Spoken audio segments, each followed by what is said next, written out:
Peut-être commencer par dire « tu es très sensible ». Donner l'information. Je remarque quand tu parles comme ça, ou quand tu écoutes comme ça, ou quand tu exprimes tes émotions de cette façon-là, je remarque à quel point tu es sensible. C'est simplement aider l'enfant, même tout petit, de 2-3 ans, à prendre conscience de cette grande sensibilité. Première étape. Parce que, quel que soit l'âge, le fait d'avoir conscience de cette grande sensibilité, c'est, à mon avis, la moitié du chemin. Bienvenue dans la matrescence. Dans ce podcast, on part à l'aventure. L'aventure la plus merveilleuse et difficile de la vie, la parentalité. Laissez-vous embarquer au travers des épisodes qui explorent toutes les facettes, des plus complexes aux plus fun, du monde des parents. Apprenez, riez, pleurez, découvrez et débattez en écoutant la matrescence. Nous avons une mission, vous donner des clés pour vous accompagner à n'importe quelle phase de votre parentalité. Je suis Clémentine Sarlat, votre hôte depuis mars 2019 déjà. Je suis ultra curieuse, très enthousiaste, mais beaucoup trop bordélique. Je suis aussi maman de 3 petites filles qui m'aident à me remettre en question quotidiennement. Et dans une autre vie, j'ai été journaliste sportive à la télé et aujourd'hui, je vous aide à rayonner dans votre parentalité. Abonnez-vous pour ne rien rater. Allez, let's go!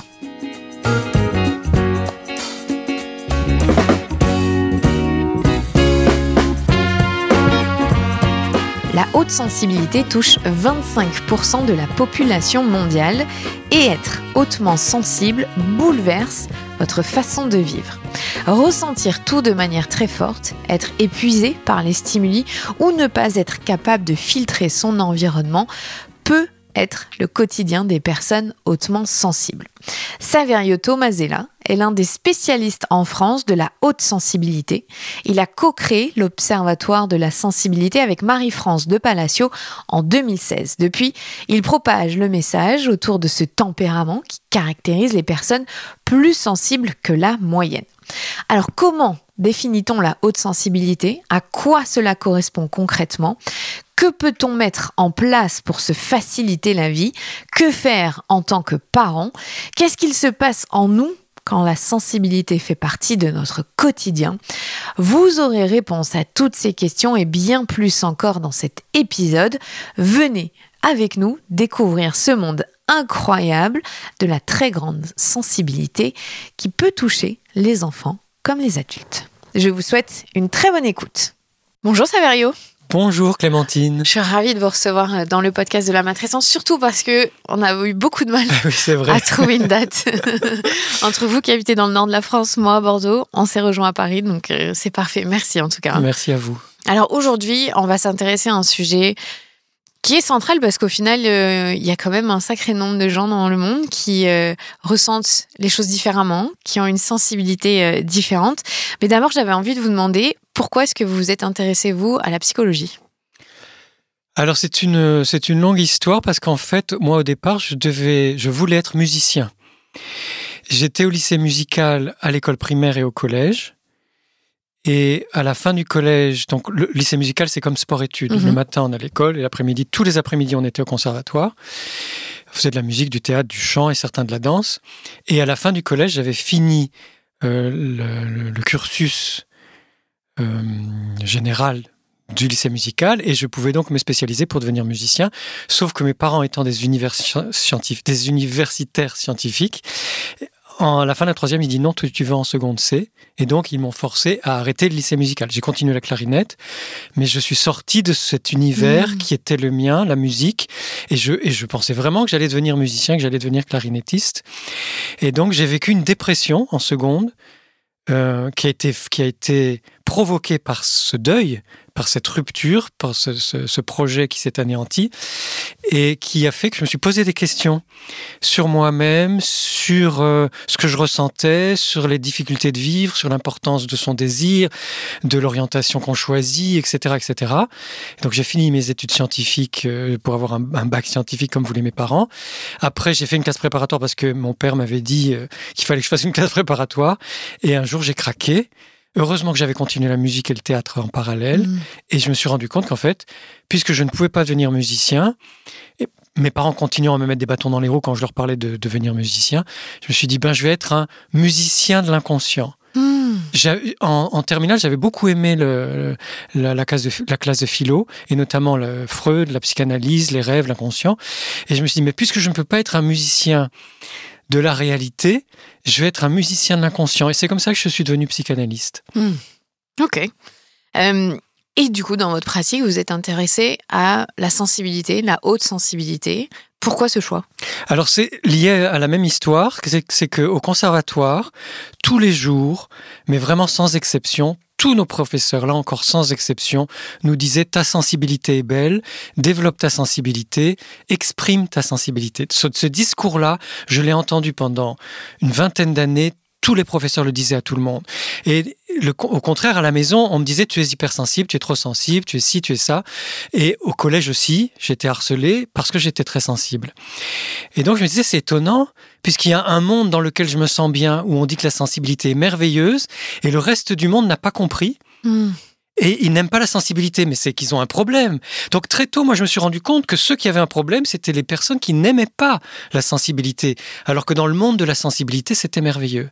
Ce qui fait que quand je suis devenu psychanalyste et que j'ai eu des patientes et des patients qui parlaient de leur sensibilité, je me suis rendu compte que le problème venait d'ailleurs, venait pas des personnes elles-mêmes, mais bien de la société.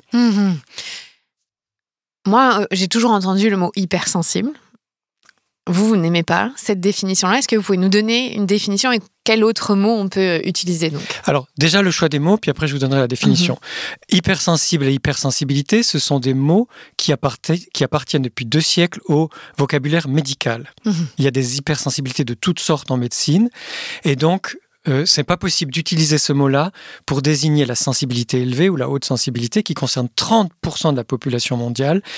Parce que c'est un trait de caractère, c'est un tempérament et non pas un trouble, non pas une maladie. Donc si on prend un terme qui appartient au domaine médical, il y a déjà une erreur de désignation parce qu'on va croire que c'est un problème médical. Ça, c'est la première raison. La deuxième raison est linguistique.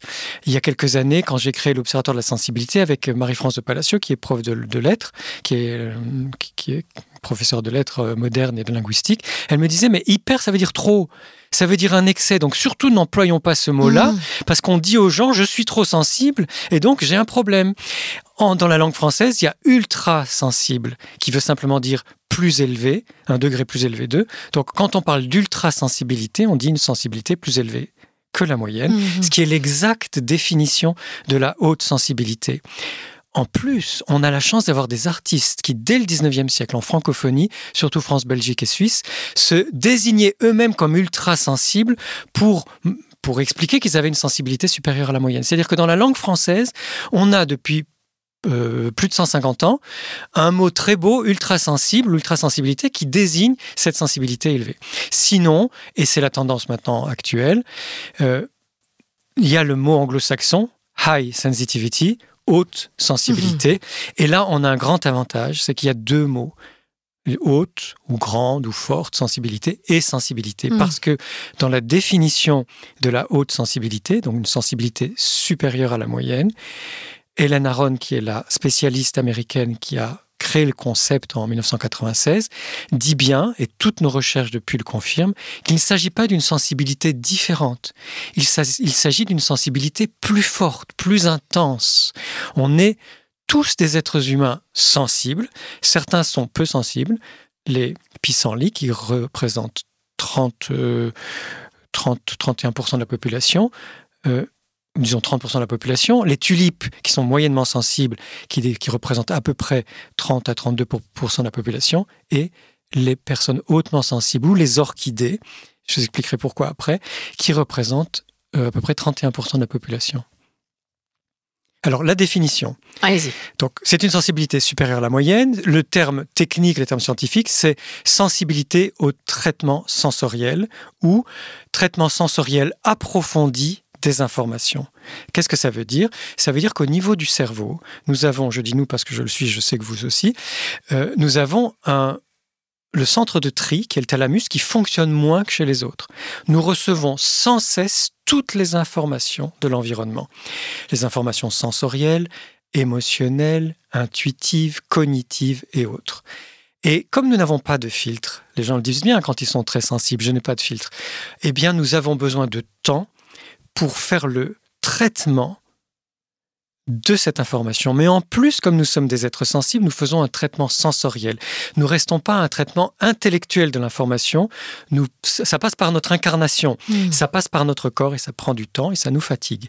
Donc, la définition traitement sensoriel approfondi des informations, elle débouche sur l'hyperstimulation, qui est la grande caractéristique des personnes hautement sensibles, qui elle-même va provoquer de la saturation. Or, ce que vivent les 31% de la population mondiale qui sont plus sensibles, c'est cette saturation qui fait qu'on se sent plus fatigable ou plus fatigué, qu'on se sent irritable dans certaines circonstances, qu'on ne va pas supporter le bruit, les odeurs, les étiquettes qui grattent ou certains textiles, certaines situations émotionnelles. Et on arrive à la troisième caractéristique qui est cette grande émotionnalité, ces émotions intenses, variées, qui vont durer plus longtemps. Le cerveau d'une personne moyennement sensible va traiter une émotion en 2 à 3 minutes. Nous avons besoin de plusieurs minutes, voire plusieurs heures pour traiter une émotion. Mais ce n'est pas si simple parce que nous sommes aussi des éponges émotionnelles. Nous sommes perméables aux émotions des autres. Ce qui fait qu'à certains moments, nous ne savons même pas si l'émotion que nous ressentons à l'intérieur de nous, c'est la nôtre ou une émotion qui vient du groupe, de l'environnement ou d'une personne avec laquelle on est. Quatrième caractéristique qui est souvent oubliée mais très intéressante et importante, c'est que nous sommes très sensibles au langage non verbal, au langage implicite. Nous avons un grand sens des nuances et des subtilités, ce qui fait que le regard, l'intonation, le sourire, merci de me sourire, ça m'aide. Tout ce qui passe par le corps va exprimer quelque chose dont nous tenons compte. Nous ne tenons pas compte que du langage verbal, nous ne tenons pas compte que des mots, mais de tout ce qui va se passer autour de nous, et notamment par le corps. Ce qui fait que parfois, dans nos insomnies, nous continuons à réfléchir à ce qui s'est passé dans la journée, mais pas seulement à ce qu'on nous a dit, à la façon dont on nous l'a dit. Et on va voir avec les enfants tout à l'heure à quel point c'est important. Et cinquième caractéristique pour ce tableau de la haute sensibilité, c'est ce qu'on appelle la sensibilité avantageuse, le fameux super pouvoir. Mais pour bien comprendre cette sensibilité avantageuse, on va commencer par un exemple moins favorable. Les enfants qui grandissent dans un environnement de stress, de violence, de découragement, tout ce qui n'est pas favorable à leur croissance, ces enfants-là, quand ils sont très sensibles, et qu'on appelle les enfants orchidées, ils vont être blessés plus souvent, malades plus souvent et plus longtemps, avoir de moins bonnes relations avec leurs proches, moins bien réussir à l'école, et quand ils seront adolescents, développer des tendances à l'anxiété, à la dépression, voire au suicide. Vous prenez les mêmes enfants comme une orchidée, qui a besoin qu'on prenne soin d'elle pour qu'elle s'épanouisse, qu'elle fleurisse. Vous prenez les mêmes enfants, vous les changez d'environnement, et on a des études, des exemples qui sont très très significatifs par rapport à ça. On les encourage, on les écoute, on les respecte, on les laisse faire à leur rythme. Ils sont, on respecte ce qui est difficile pour eux. Ces enfants-là vont avoir une meilleure santé, des meilleures notes à l'école, de meilleures relations sociales et ne développeront jamais de tendance à l'anxiété, à la dépression et au suicide. Ce qui veut dire que cette sensibilité avantageuse, ce super pouvoir qui fait qu'on bénéficie mieux de toutes les bonnes choses de la vie et qu'on peut être très enthousiaste, très spontané, s'émerveiller, créatif, aimer la beauté, l'art, la nature, etc. Pour nous qui sommes hautement sensibles, ça n'est possible que si nous nous créons un environnement favorable et que si nous créons à nos enfants et aux enfants des autres d'ailleurs, un environnement qui leur est favorable.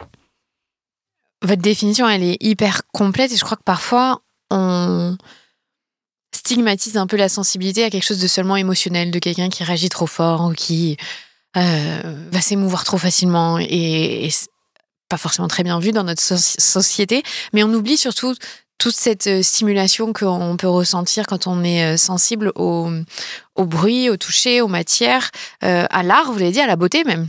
J'ai remarqué quand vous êtes rentré ici dans le studio, vous avez dit « Ah, c'est beau ici ». C'est rare que les personnes le disent à haute voix, en tout cas, à l'environnement qui compose. Est-ce que pendant longtemps, on s'est simplement focalisé sur les émotions ? C'est venu après la dimension sensorielle ou tout de suite, on avait compris que c'était une constellation de choses? Alors, merci pour cette question parce qu'elle va me permettre de parler de l'histoire de la sensibilité élevée, de la haute sensibilité. En fait, le premier qui en parle, c'est un médecin grec qui s'appelle Arrêté de Cappadoce au IIIe siècle après Jésus-Christ, et c'est le médecin qui a créé les premiers hôpitaux. Arrêté de Cappadoce repère une constitution qu'il appelle délicate, mais qui correspond exactement à la haute sensibilité d'aujourd'hui. Donc ça veut dire que ce trait qui caractérise les humains et les grands mammifères, puisqu'il y a chez les animaux aussi des animaux hautement sensibles, existe depuis l'origine de l'humanité. Après, ça va être des personnes comme Jung, Marie-Louise von Franz, son assistante, qui vont parler de sensibilité, non pas de haute sensibilité, mais de personnes sensibles, en disant que ces personnes sensibles sont les pionnières de la société parce qu'elles permettent à la société d'aller vers ce qui est bon, ce qui est beau, ce qui est juste, grâce à leur sensibilité. Et on va avoir Dabrowski, qui est un psychiatre polonais, qui va parler de surexcitabilité, mais ça revient à la même chose. Et c'est Hélène Aron qui, en 1996, va parler de cette haute sensibilité. En fait, dans le tableau de la haute sensibilité, il y a tout ce que je vous ai dit. Il se trouve que, est-ce que c'est en France ou est-ce que c'est partout dans les pays occidentaux, je ne sais pas, mais quand on s'est mis en 2021 surtout à beaucoup parler de hypersensibilité, ce mot que je n'aime pas, donc de haute sensibilité, on a mis l'accent sur l'émotivité. Parce qu'effectivement, c'est difficile à vivre, on est d'accord. Mais il n'empêche que ce n'est qu'un des 5 aspects de la haute sensibilité. On ne peut pas réduire la sensibilité élevée uniquement à l'émotion, aux émotions fortes. Alors pourquoi les avoir nommés avec des fleurs ? Vous me disiez que vous alliez expliquer. Oui, alors, donc, il y a eu 2 études en 2018 qui ont été très importantes, qui ont montré effectivement comment se répartit la population, les pissenlits, les tulipes et les orchidées, avec les pourcentages à peu près un tiers. Pourquoi ? Parce qu'en fait, ces chercheurs, qui sont très nombreux, c'est une étude qui a été menée, je crois, par une dizaine de chercheurs, sur 900 personnes, donc 2 études, une auprès des 11-15 ans et une autre auprès des adultes, dans tous les pays anglo-saxons, sur les 5 continents. Ces chercheurs ont découvert que les personnalités orchidées, donc hautement sensibles, et là je veux dire quelque chose qui va choquer les Français, pas les autres parce que c'est une question de culture en France, les personnes orchidées hautement sensibles ne sont pas résilientes. Ce n'est pas grave en fait. Nous avons d'autres dons, d'autres atouts, d'autres super-pouvoirs, mais nous n'avons pas, comme le pissenlit, qui lui va résister à tout. C'est pour ça qu'ils ont pris cette plante, cette fleur qui va fleurir n'importe où, même dans le goudron, le béton, les cailloux, il y a des pissenlits. Et qui vont, donc quoi qu'il leur arrive, s'en sortir. Les tulipes, bon, c'est une fleur solide, mais néanmoins, il ne faut pas trop l'embêter parce que sinon, elle ne va pas fleurir. Et l'orchidée, elle est tellement fragile et tellement belle, tellement magnifique, tellement merveilleuse, qu'elle a besoin de soins particuliers. Nous sommes, comme les orchidées, c'est 30% de la population hautement sensible, nous avons, c'est comme ça, besoin de soins particulièrement importants au quotidien pour prospérer, pour nous épanouir, pour fleurir.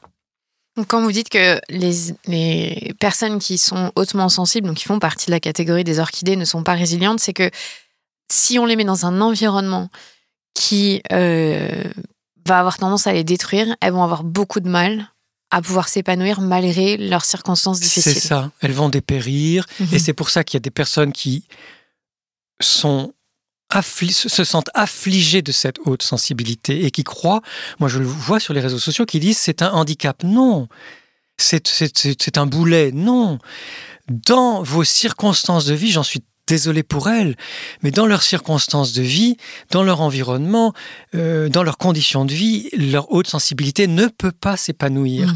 Et en fait, ça ne vient pas d'elles, ça vient de ces conditions de vie et de cet environnement. Et quand on a compris ça, c'est là qu'on va pouvoir faire de sa haute sensibilité un atout, un super pouvoir, c'est-à-dire que si je veux que ce soit quelque chose de bon pour moi, si je veux fleurir comme une orchidée, je sais que j'ai besoin de beaucoup dormir, de manger ce que je digère, de ne pas prendre d'excitants, de choisir mes amis, ma compagne ou mon compagnon de vie, choisir mon métier, les conditions dans lesquelles je travaille, la maison ou l'appartement dans lequel j'habite, la ville dans laquelle je me sens bien, les loisirs qui sont faits pour moi, les compléments alimentaires qui vont m'aider, etc., etc. Les casques anti-bruit, on en parlait tout à l'heure avant de commencer l'interview, les bouchons d'oreilles, enfin tout ce qui va nous permettre de bien vivre dans les conditions de la société actuelle, c'est-à-dire de tourner à notre avantage cette caractéristique qui est la nôtre intrinsèquement et qui ne changera jamais de la naissance à la mort, plutôt que de croire qu'on doit s'adapter indéfiniment à une société qui n'est pas faite pour nous. Dans ces grandes lignes, hein, heureusement, on peut trouver des amis, et des métiers et des lieux de vie où tout va bien pour nous. C'est en trouvant les bonnes conditions de vie qu'on va pouvoir bien vivre cette sensibilité élevée. C'est fondamental de le comprendre. Est-ce que c'est héréditaire d'avoir une grande sensibilité ? Alors, en dehors des cas très particuliers des traumatismes qui vont créer une sensibilité plus forte, de certains moments de la vie avec des perturbations hormonales comme le syndrome prémenstruel, la grossesse, la ménopause et l'andropause pour les hommes, même si elle est plus lente et moins visible. En dehors de ça,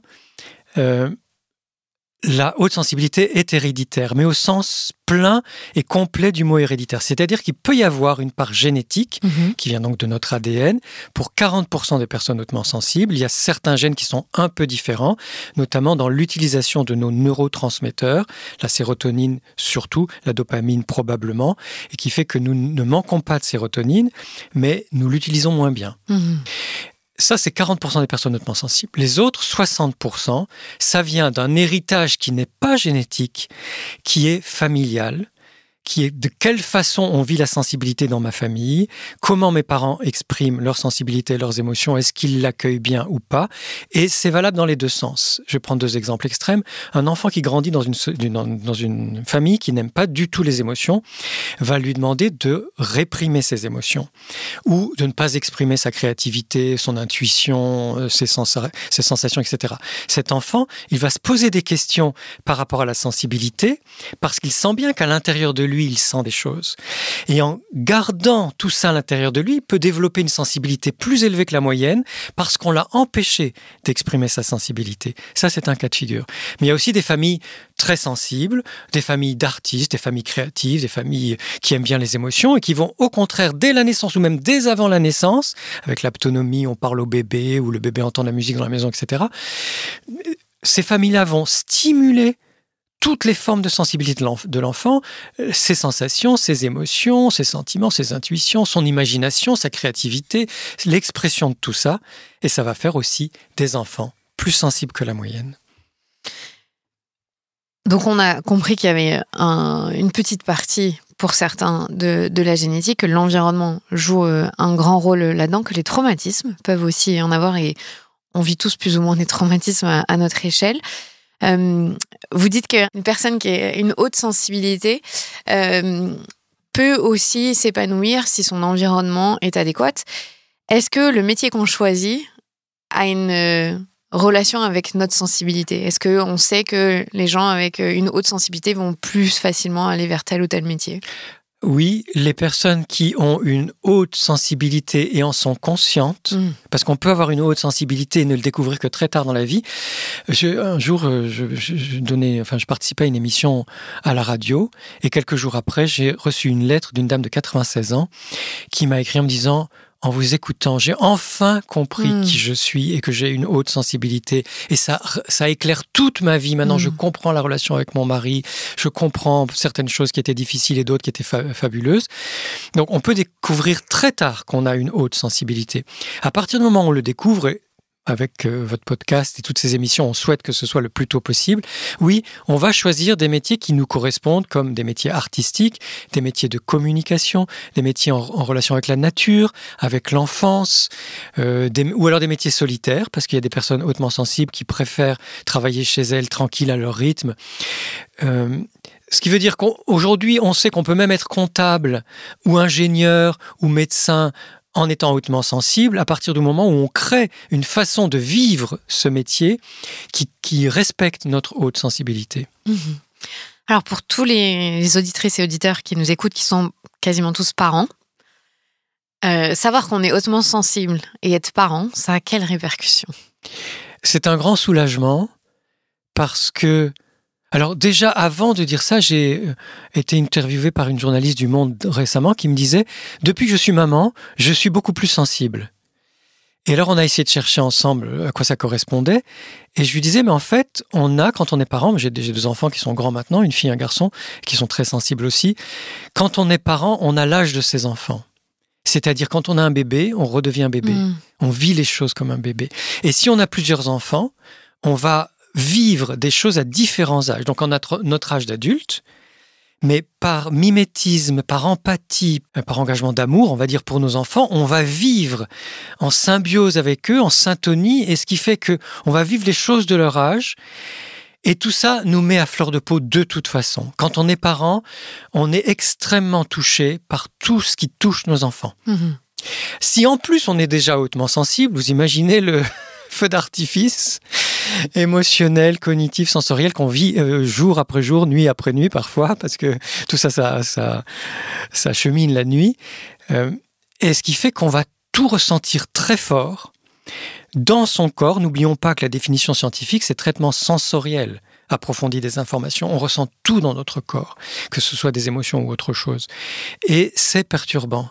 C'est-à-dire qu'on se dit, mais comment ça se fait que je ressens des choses aussi fortes, où on a l'impression qu'on perd pied, qu'on ne sait plus comment faire, on se pose des questions, on veut faire au mieux pour nos enfants et eux, parfois, une fois ça marche, une fois ça marche pas. Hein. On n'est pas des magiciennes et des magiciens.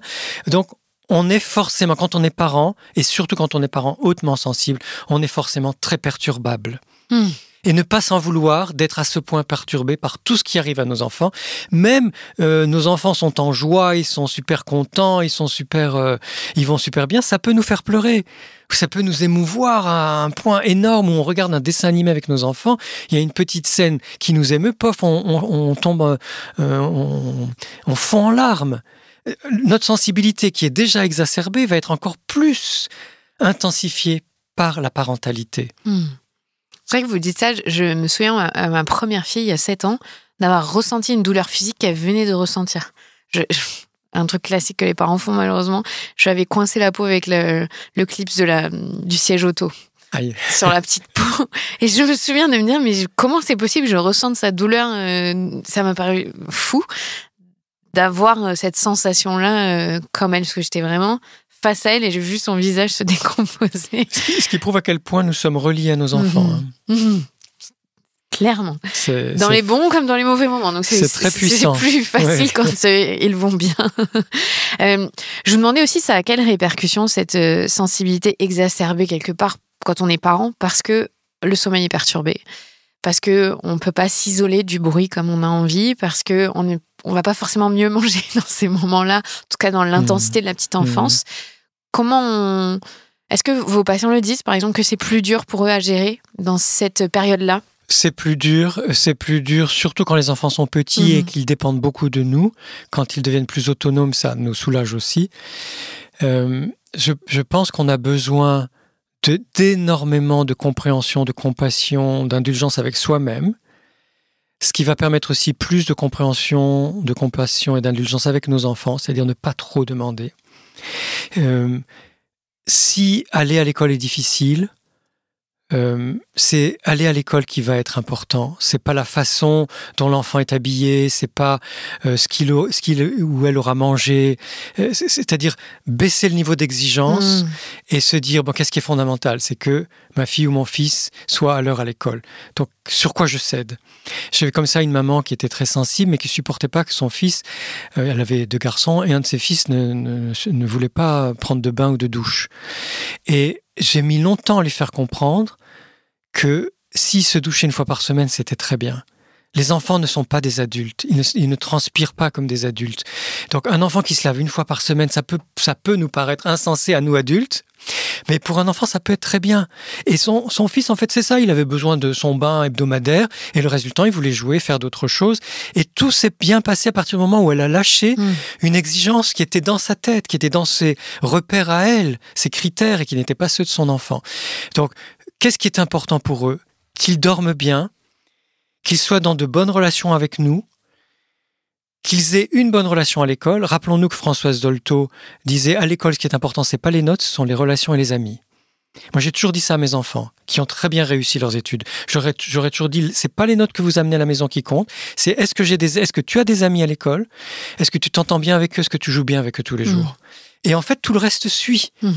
Si on lâche certaines choses qui nous sont imposées par la société ou par l'école ou par la famille, et qu'on se dit finalement ce qui est bien pour moi, c'est que ma relation avec ma fille ou mon fils soit bonne, et que sa relation avec ses amis soit bonne, la vie, je vous assure, est beaucoup plus douce. Est-ce que là, pour le coup, pour les enfants qui ont cette haute sensibilité, l'endormissement, le sommeil est plus compliqué? Je crois avoir lu que la mélatonine chez eux, ou nous, est plus facilement consommée, ou qu'ils ont moins de facilité, en tout cas physiologiquement. Oui, alors physiologiquement, c'est sûr, puisque la mélatonine, c'est un dérivé de la sérotonine et du tryptophane, et que si donc on utilise moins bien sa sérotonine, ou qu'on en produit moins bien, ou si on est stressé de façon chronique, on va moins produire de mélatonine, donc on va avoir plus de difficultés à s'endormir, et il est fort possible aussi que si on a été plus sollicité dans notre sensorialité dans la journée, on utilise plus vite notre mélatonine parce qu'on en a besoin de plus. Donc ça, c'est vrai. Ce qui est important, c'est de savoir que le sommeil, ça se prépare. C'est-à-dire qu'un enfant, surtout s'il est hautement sensible, qui a vécu une journée excitante, soit parce qu'il y a eu des choses formidables, soit parce qu'il y a eu des choses difficiles, c'est une autre forme d'excitation, en tout cas de stimulation, on va dire, cet enfant-là va avoir besoin de plus de temps pour s'endormir. Donc, si la journée est à peu près comme d'habitude, on prévoit 1 heure où on baisse les lumières, on baisse les sons, on fait des activités calmes. Il y a des enfants qui aiment faire un peu de relaxation, où on fait des câlins, où on fait un peu des jeux très très calmes, de yoga pour enfants, de méditation pour enfants, des choses comme ça, ce que les enfants aiment.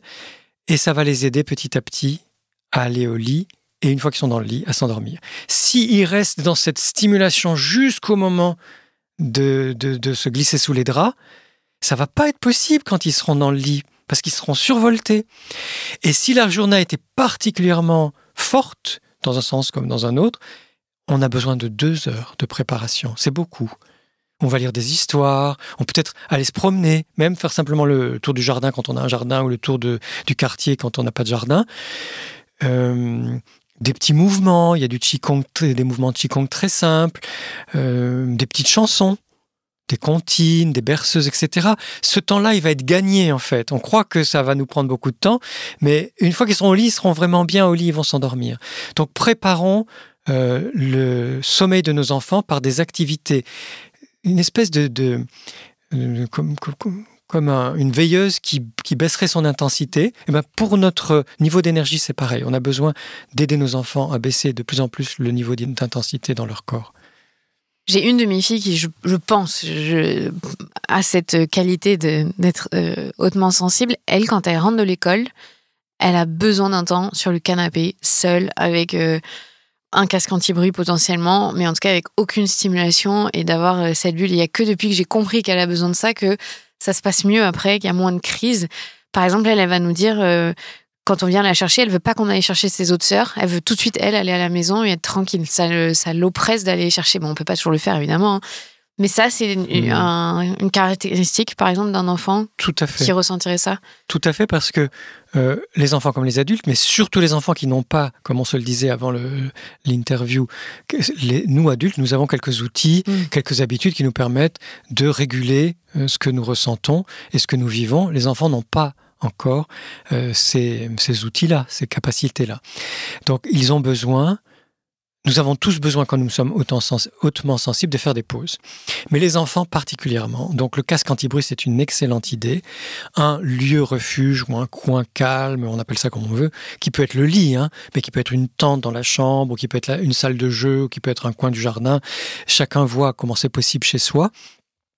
Un lieu où on sait que quand un des enfants va là, c'est pour sortir de la saturation, c'est pour faire une pause, c'est pour se retrouver, se ressourcer, se régénérer.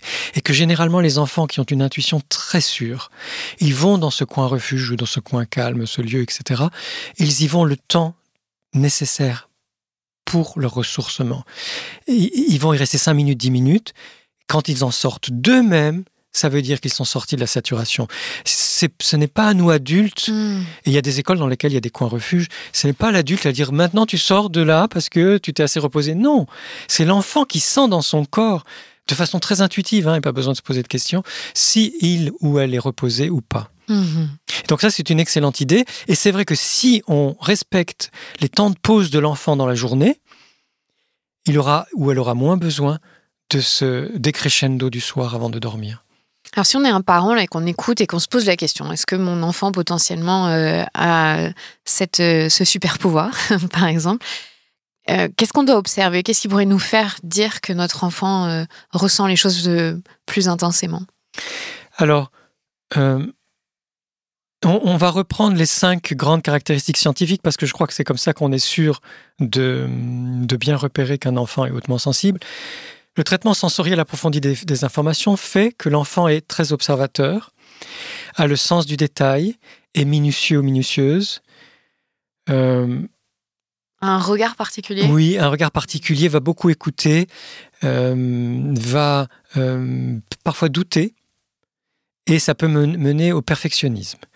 Donc ça, c'est la première caractéristique. La deuxième caractéristique, ça va être un enfant qui se fatigue plus vite, qui est stimulé donc plus fort, et qui va montrer des signes de saturation, irritation, petits coups de découragement, se referme sur lui-même ou au contraire explose. Parce qu'on peut réagir à la saturation de différentes façons. Donc faire très attention aux signes de saturation. S'ils sont fréquents, c'est que l'enfant est hautement sensible. La troisième caractéristique émotionnelle sont des enfants qui vont être très empathiques, très touchés par les émotions des autres, qui peuvent arriver très joyeux, comme nous adultes d'ailleurs, hein, mais c'est encore plus net chez les enfants. Ils arrivent très joyeux dans un groupe. S'il y a de la colère dans ce groupe, ils vont se sentir mal et peut-être même se mettre en colère pour une personne du groupe, ou s'il y a une tristesse dans le groupe, tout de suite être envahi par cette tristesse. Donc ça, c'est vraiment un autre signe de haute sensibilité. Le sens des nuances et des subtilités, ce sont des enfants qui vont faire attention à des choses inhabituelles, qui vont vous pointer des choses que peut-être même vous qui êtes très sensible, vous n'avez pas remarqué. C'est encore un signe de haute sensibilité. Et cette sensibilité avantageuse qui fait que chez les grands-parents en vacances, par exemple, ils vont être en super forme, mais pour des personnes qui habitent en centre-ville, dans un endroit où il y a du bruit, du stress, ou des parents qui travaillent beaucoup et qui ne sont pas souvent là, l'enfant va être malade très souvent. On voit bien que suivant l'environnement, l'enfant est en pleine forme, en pleine santé, ou alors il est malade, ou elle est malade. Ou alors ça se passe mal à l'école, et l'enfant a mal au ventre, mal à la tête, etc. Donc ça, ce serait encore un signe de haute sensibilité. Il faut les 5 signes pour être sûr que l'enfant est hautement sensible, et souvent, ça va ensemble. Comment on explique à un enfant, peu importe son âge, mais on adapte en fonction, que c'est un super pouvoir et que c'est pas quelque chose qui va... Parce que ça nous prend de l'énergie quand même. Parce que c'est à gérer, c'est pas si simple. Quels mots on utilise? Comment on le verbalise avec eux? Alors, peut-être commencer par dire « tu es très sensible ». Donner l'information. Ou « j'ai remarqué que tu es très sensible ». Ou à mon avis, comme ça, on laisse de la marge aussi, pour pas que ce soit une étiquette. J'ai remarqué, ou à mon avis, tu es très sensible, ou je remarque quand tu parles comme ça, ou quand tu écoutes comme ça, ou quand tu exprimes tes émotions de cette façon-là, je remarque à quel point tu es sensible.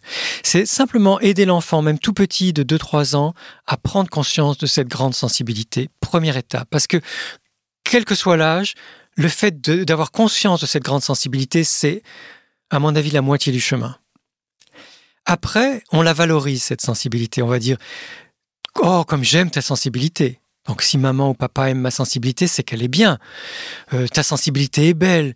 Ou ta sensibilité te permet d'exprimer des belles choses. Ou ta sensibilité te permet d'être créative ou créatif. Ou, oh, comme tu sais bien exprimer tes émotions. On valorise toutes les manifestations de cette sensibilité sans mettre de mots trop compliqués et de façon concrète. Par exemple, un dessin. J'aime beaucoup ta façon d'utiliser les couleurs, ou une chanson. Oh, comme tu chantes bien, ça me touche quand tu chantes comme ça. Parce que l'enfant va sentir que cette sensibilité, c'est quelque chose de bon. Donc bien, bon. Et qu'est-ce qu'on en fait? Après, on va valoriser le potentiel sensible. Parce qu'au début, on se disait, si on est très sensible, il ne faut pas trop développer sa sensibilité, parce que qu'est-ce que ça va devenir ? Non, c'est le contraire. Un enfant très sensible, un adulte très sensible, a besoin de développer encore plus sa sensibilité. Et donc, ça va être de dire à l'enfant, tu es passionné par l'astronomie, est-ce que tu veux que je t'achète une encyclopédie d'astronomie ou une lunette pour qu'on regarde les étoiles ensemble ou... Aider les enfants très sensibles à aller jusqu'au bout d'une passion, même si elle dure qu'un an ou deux, d'aller vraiment jusqu'au bout de leur recherche dans ce domaine-là. Les enfants très sensibles, ça j'ai oublié de le dire tout à l'heure, n'aiment pas du tout être observés. Donc quand ils font leur travail, on les laisse tranquilles et on leur dit, si tu as besoin de moi, je suis dans ma chambre, je suis dans la cuisine ou dans le salon, tu viens me chercher. Et l'enfant vient nous chercher quand il a ou elle a besoin de nous. Mais si on surveille le devoir de maths ou la rédaction de français, ça coupe tous les moyens. Donc de respecter ça aussi, en lui disant, oui, j'ai remarqué que tu as besoin d'être seul pour travailler, mais tu sais que je suis là quand tu en as besoin. Et je croyais que ça, c'était tout le monde. Non, apparemment non. Donc toujours valoriser la sensibilité et ce qu'elle donne. Et là, un jour, on pourra dire aux enfants, c'est un don, ta sensibilité, c'est un don. Tu peux vraiment faire quelque chose de bien, puis on verra si l'enfant aime danser, chanter, faire du sport, aider les autres, peu importe son talent, de lui montrer que dans son talent ou dans ses talents, il y a sa sensibilité. Il y a une grande part de sa sensibilité et tu vois avec ta sensibilité comme tu peux faire des progrès dans tes dessins, ta peinture, la cuisine, le jardinage, enfin ce que les enfants aiment, plutôt que de dire c'est un super pouvoir. Alors un jour, bien sûr, on peut leur dire que c'est un super pouvoir, mais il vaut mieux que ce soit concret et qu'ils comprennent comment ça se passe en eux d'abord, et puis dans tout ce qu'ils font ou ce qu'ils disent. C'est ne pas les stigmatiser, leur dire des mots positifs qui englobent leur sensibilité, et des éléments concrets, en fait. Toujours ils ont besoin enfants, du concret. Oui, du concret, du pratique. Oui. C'est vrai qu'un super pouvoir, moi je le dis des fois, j'avoue, mais c'est vrai que ça ne veut pas dire grand-chose en fonction des âges, mais c'est beaucoup trop abstrait. Donc voilà. Je retiens le conseil de... Et c'est vrai que j'ai une enfant qui est très créative, qui adore mettre de la couleur et peindre. Vous avez parlé du sport. Pour le coup, ça, c'est mon domaine. J'ai été journaliste dans le sport pendant des années et il y a une psychologue qui accompagne beaucoup de très grands sportifs français. Je pense notamment à Teddy Riner, puisque lui, il a osé le dire publiquement qu'il va en thérapie.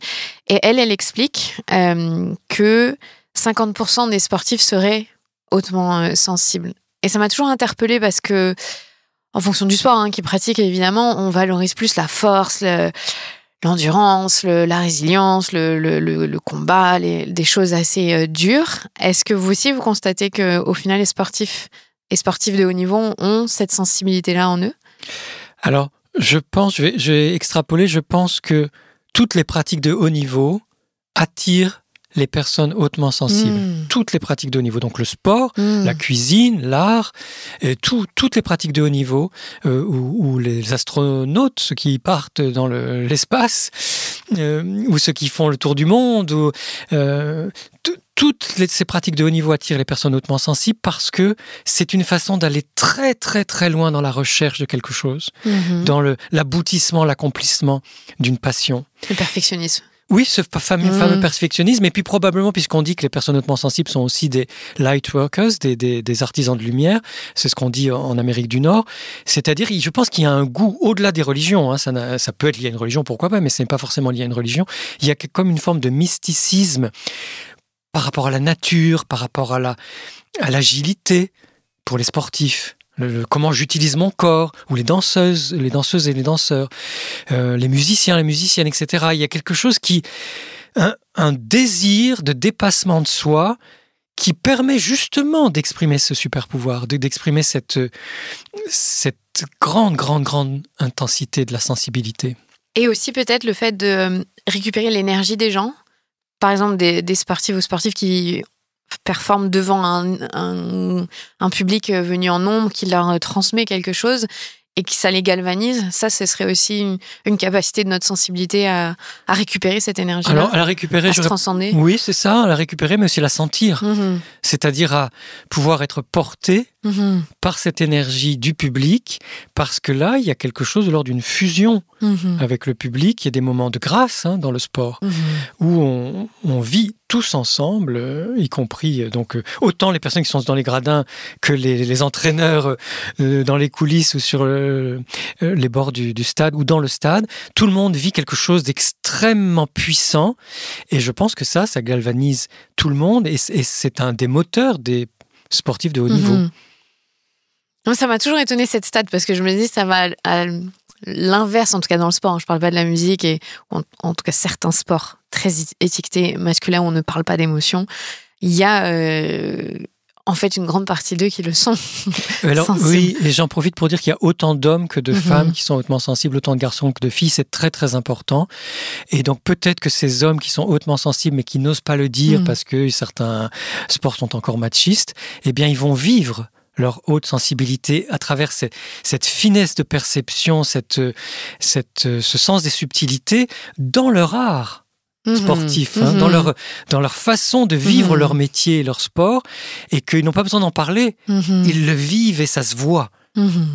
C'est vrai, je vois certaines ou certains joueurs ou joueuses avoir ça, cette petite magie qu'ils ont aussi là-dedans. Est-ce que quand on se met en couple, on a plus tendance, si on est déjà hautement sensible, à aller avec quelqu'un qui est comme nous? Alors oui, si on sait très consciemment qu'on est hautement sensible et que cette conscience nous permet aussi d'avoir la connaissance de comment ça se passe pour moi au jour le jour en tant que personne hautement sensible. Oui, dans ce cas-là. Mais le plus souvent, tant qu'on ne sait pas qu'on est hautement sensible, on a tendance à beaucoup s'adapter. Et dans le mariage ou le couple, en tout cas la relation amoureuse, on peut ne pas faire attention en se disant puisque j'ai su faire à l'école, au travail, je sais m'adapter, je vais pouvoir être avec quelqu'un qui n'est pas très sensible.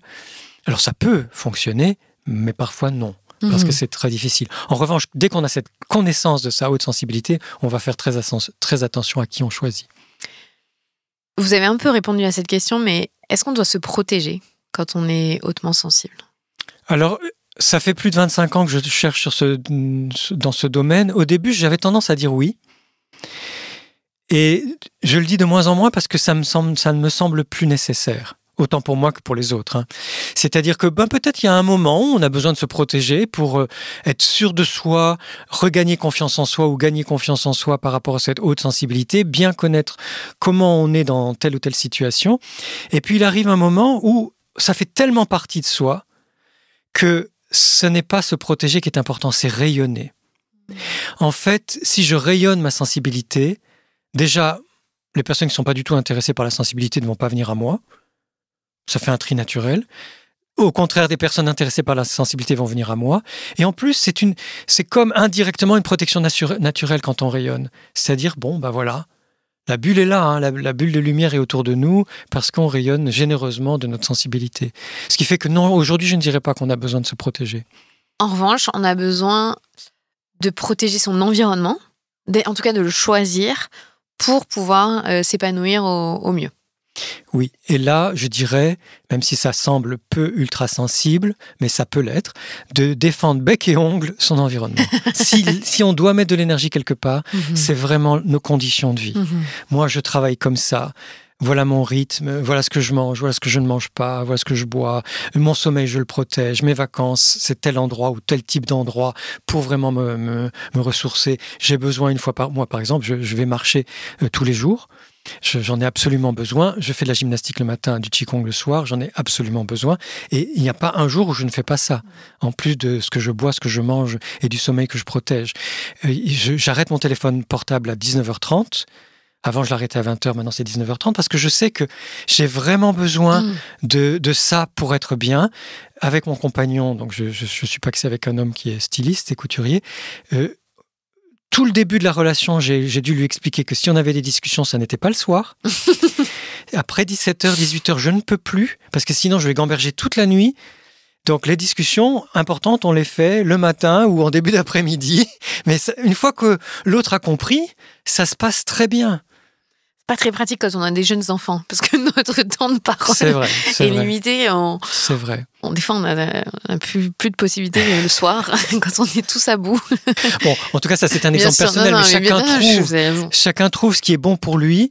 Et en défendant ce qui est bon pour soi, finalement, on vit de mieux en mieux sa haute sensibilité. Et est-ce que la nature a un impact particulier sur les gens hautement sensibles ? Merci de le rappeler, c'est fondamental, absolument fondamental. Nous ne pouvons pas vivre sans nature, donc nous en avons besoin. Si nous vivons pas loin des forêts, c'est très bien, ou de la mer, ou de la montagne, des lacs, des rivières, tout ça c'est parfait.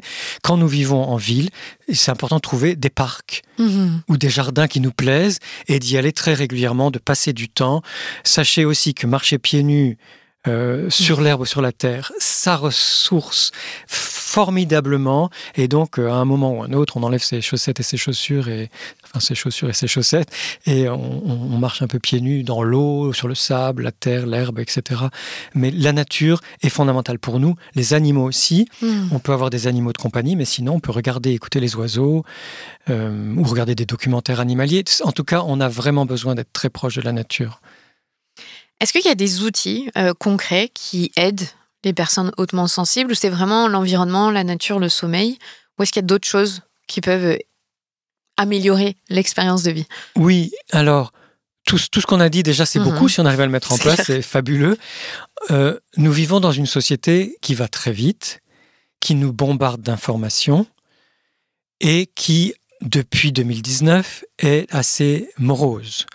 Donc là, on a besoin de faire des choses en plus. Déjà, se protéger des écrans et des informations. Donc, on peut choisir de lire pour s'informer et non pas de regarder la télévision. Moi, j'ai banni la télévision, ça fait des années maintenant. Donc, quand je m'informe, je lis. Les revues que j'ai envie de lire, ou les sites, je vais sur les sites qui me semblent apporter de bonnes informations, et j'y vais quand je veux, à un moment qui est bon pour moi, et souvent le matin. Comme ça, si une information me perturbe, j'ai toute la journée pour la digérer, et je dormirai mieux après. Donc, faisons attention aux informations. Il y a les films. Moi, je ne supporte pas la violence dans les films. Beaucoup de personnes ultra-sensibles non plus ne supportent pas la violence dans les films. Et là aussi, c'est une négociation avec les proches et les amis. Certains films, maintenant, je ne me force plus à les regarder parce que ça plaît à l'autre. Je fais autre chose. Donc, faisons attention à ça. Il y a aussi les informations qu'on apprend malgré nous. Donc là, quand le système nerveux est trop sollicité, il y a des mouvements qui aident à relancer l'activité du système parasympathique, du nerf vague ventral.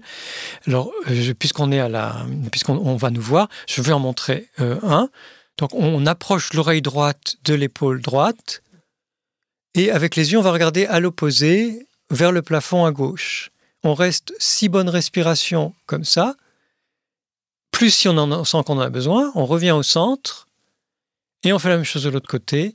On approche l'oreille gauche de l'épaule gauche, on regarde le plafond à droite et on reste 6 bonnes respirations comme ça, ou plus si nécessaire. On revient au centre. Ça, c'est un exercice qui, là je l'ai fait rapidement, et je sens déjà à quel point ça relance le système parasympathique. Si on le fait plus longtemps et plusieurs fois dans la journée, vraiment on s'apaise. Et moi qui aime beaucoup me faire masser parce que ça m'aide, j'ai remarqué que si je le fais avant un massage, je vais beaucoup plus profiter du massage. Et ça, j'ai appris ça par un ostéopathe. Parce que, en fait, tous les nerfs crâniens vont descendre dans le corps par le cou et notamment par la nuque. Et le nerf vague ventral, qui est associé à d'autres paires de nerfs crâniens, descend là derrière. Donc, on peut aussi frotter la partie haute du cou dessous l'os saillant du bas du crâne. Ça va avoir un effet à peu près similaire. Ou alors, comme en EMDR, mais là, on va faire de façon plus fixe, on va regarder complètement avec les yeux à gauche, un moment, plusieurs respirations, puis complètement, à droite, puis complètement à gauche. Je suis un peu dyslexique par rapport à la droite et la gauche. Et ça aussi, quand on a un bâillement, un soupir, une déglutition, des fourmillements, ça veut dire que le système nerveux autonome a été relancé dans sa branche du nerf vague ventral. Ça, ce sont vraiment des choses à connaître pour faire face au moment où, malgré tout ce qu'on fait, on est impacté par le stress ambiant. Et il y a aussi simplement l'ancrage qu'on peut faire. L'ancrage qu'on peut faire avec les enfants, c'est-à-dire bien s'asseoir sur la chaise, on peut faire ça debout aussi, mais bien s'asseoir sur la chaise et sentir ses 2 pieds qui reposent de plus en plus sur le sol à travers les chaussettes, les chaussures, les mains posées sur les genoux. On ferme les yeux, on sent bien ces 2 pieds posés par terre, d'un côté comme de l'autre, et après on observe la respiration comme elle est. Ça va nous prendre quoi ? 30 secondes, 1 minute maximum, et rien que ça apaise le système nerveux. Ça fait du bien. Et dernier petit exercice, tout simple, surtout quand on est au travail, on pose les 2 coudes sur la table, ça s'appelle le palming en anglais, mettre les yeux dans les paumes, et on pose les yeux donc dans les paumes des mains. Si on a froid aux mains avant, on les frotte, et on reste comme ça 1 minute. Pour le cerveau, c'est une remise à niveau, dans le calme. Voilà, ce sont des exercices très simples qu'on peut apprendre aux enfants très tôt. Pour les enfants, il y a aussi le signe de l'infini qu'on fait avec la main. On imagine qu'on a un feutre ou un crayon de couleur entre le pouce et l'index, et on va dessiner ce 8 allongé, ce signe de l'infini. On fait plus longtemps que ce que je fais là pour le montrer, et on va le faire avec l'autre main aussi.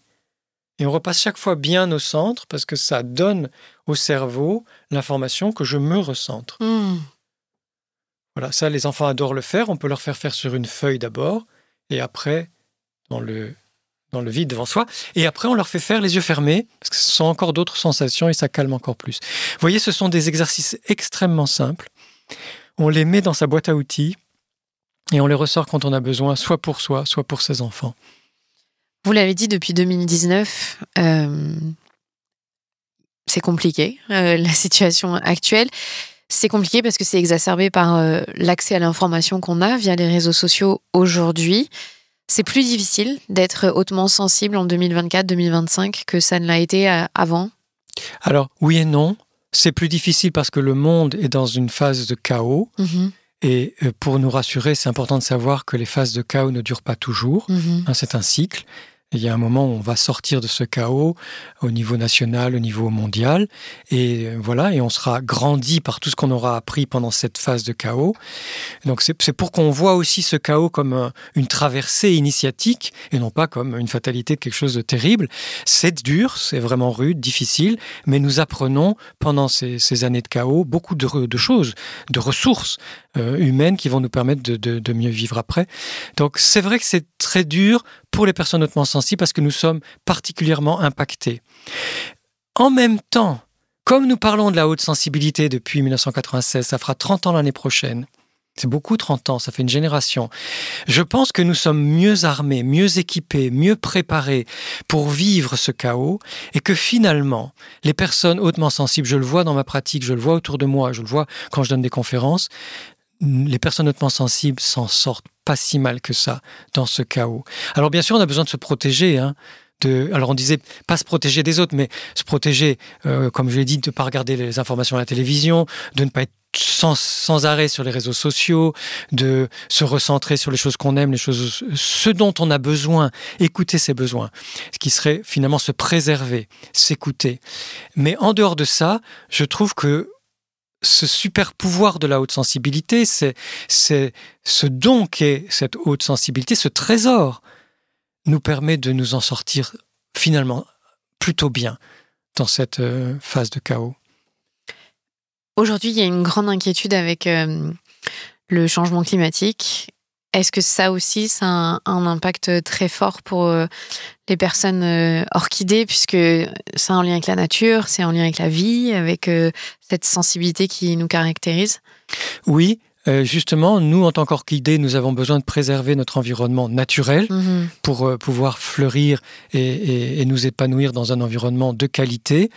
Et je pense que là encore, nous sommes des pionnières et des pionniers dans le domaine d'une écologie non pas intellectuelle, abstraite et idéologique, mais d'une écologie pratique, au jour le jour, quel choix on fait dans ce qu'on mange, ses vêtements, les lieux, les transports qu'on prend, tous nos choix finalement qui font que nous sommes déjà une force vive de préservation de la planète et d'harmonisation de la planète.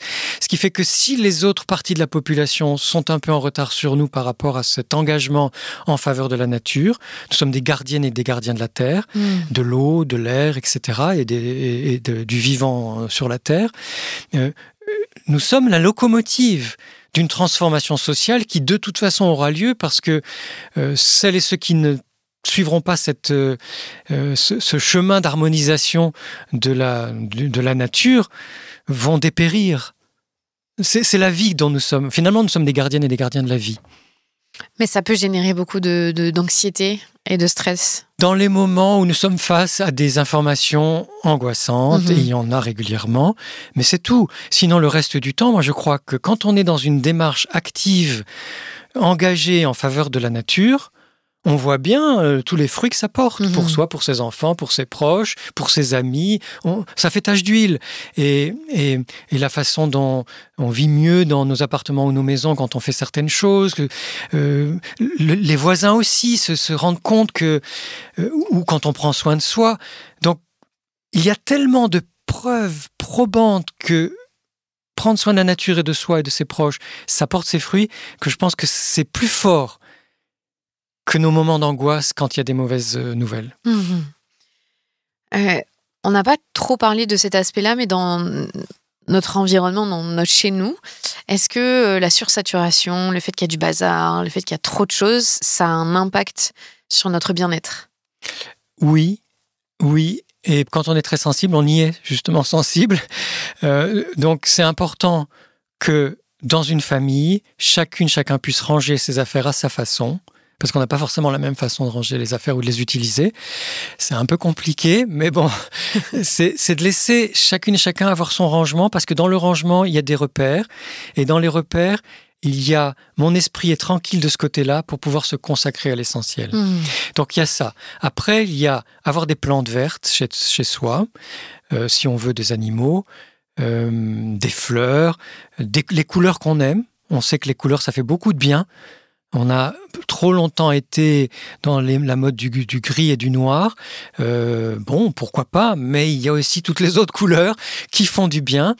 Ça peut être la musique, l'environnement sonore, ça peut être toutes sortes de choses qui font la qualité de l'air qu'on respire, le type de chauffage qu'on choisit, est-ce que je filtre l'eau ou pas, enfin, toutes sortes de petites choses qui vont faire que notre environnement à la maison peut être finalement de très bonne qualité.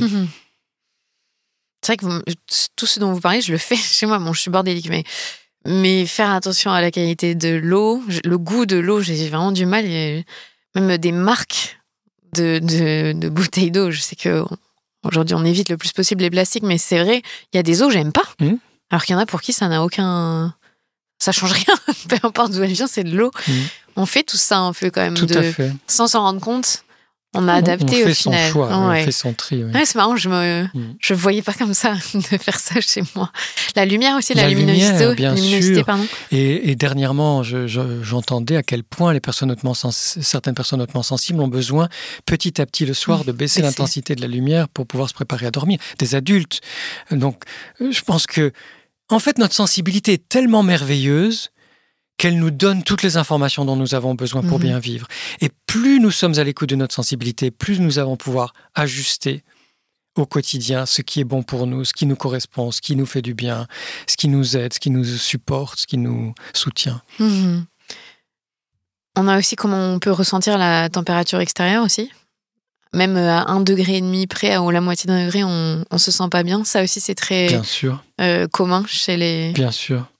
Et la variabilité, donc, c'est-à-dire que vous pouvez sentir le chaud à un moment, vous enlevez une couche, puis après vous allez sentir le froid, c'est-à-dire c'est pas si facile que ça de trouver la bonne température dans laquelle on se sent pleinement détendu.